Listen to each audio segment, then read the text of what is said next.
Muling naging mainit na usapan ang pangalan ni two-time Olympic gold medalist Carlos Yulo, matapos mapansin ng ilang netizens ang tila dinedma ng isang kilalang powdered chocolate brand na Milo, tuluyan na nga talaga tinanggal bilang endorser si Carlos Yulo. Bakit hindi pinili si Carlos Yulo bilang endorser ng kilalang chocolate brand? Tara, alamin natin ang buong detalye. Panoorin ang buong video. Kumusta mga idol? Mayroon naman tayong bagong chika sa inyo.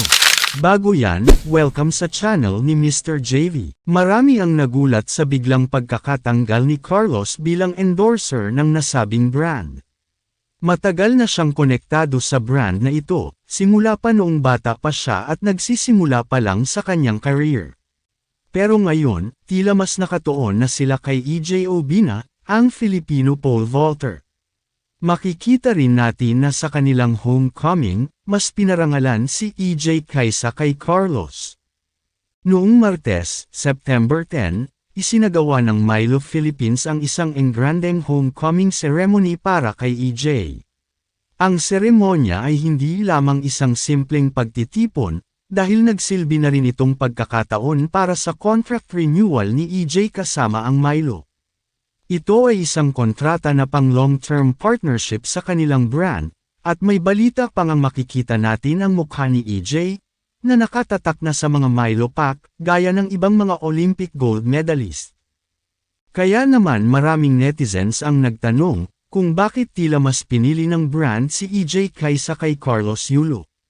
May mga nagsasabi na maaaring may kinalaman ito sa personal na isyu ni Carlos sa kanyang pamilya. Matatanda ang isa ang Milo sa mga unang bumati kay Carlos noong una niyang napanalunan ang gintong medalya, kaya hindi maiiwasan na magduda ang ilan, kung ano nga ba ang tunay na dahilan ng tila pag-iwas ng brand sa kanya, lalo na't malaki ang naging kontribusyon ni Carlos hindi lamang sa sport, kundi pati na rin sa branding ng Milo sa Pilipinas. Hindi inaasahan ng marami ang desisyong ito, lalo na't si EJ ay hindi naman nakapag-uwi ng medalya mula sa Olympics, pero may malalim na dahilan kung bakit siya ang napili ng kumpanya. Ayon sa Milo Philippines, hindi man nakapag-uwi ng medalya si EJ mula sa Olympics. Siya pa rin ang itinuturing na simbolo ng kabataang Pilipino na dapat tularan ng nakararami. Ayon sa aming source, hindi lang ito tungkol sa mga medalya o sa mga panalo, kundi sa disiplina, tiyaga, at determinasyon ni EJ na nagpapakita ng tunay na Milo spirit. Marami ang nagtatanong kung bakit hindi mga medalist ang napili, pero ang sagot ng kumpanya, malinaw na si EJ ang napili bilang isang role model, dahil may malalim na koneksyon ito sa kabataan at nais nilang ipakita na ang tunay na tagumpay ay hindi lamang nasusukat sa mga gintong medalya. Samantala may mga nagkomento, tila hindi pantay ang atensyon na natatanggap ni Carlos mula sa Milo. May ilan pang nagsasabing ang hindi pagkilala kay Carlos ay tila pagpayag sa toxic family culture, dahil alam ng marami na may tensyon sa pamilya ni Carlos Yulo, partikular na sa kanyang ina na si Angelica Yulo. May iba namang nagsasabi, ang pagdedma ni Milo kay Carlos ay maaaring dulot ng mga paid trolls na inaatake ang kanyang reputasyon online.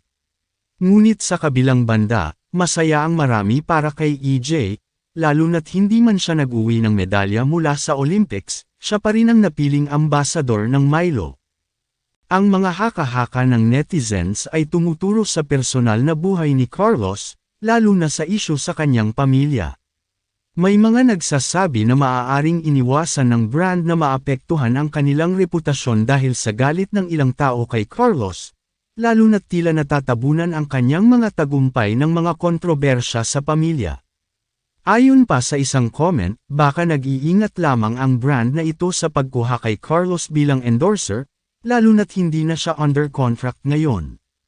Marami pa rin hanggang ngayon ang nagagalit kay Carlos, dahil sa mga usap-usapang hindi magandang pakikitungo niya sa kanyang magulang, kasama na ang kanyang girlfriend na si Chloe.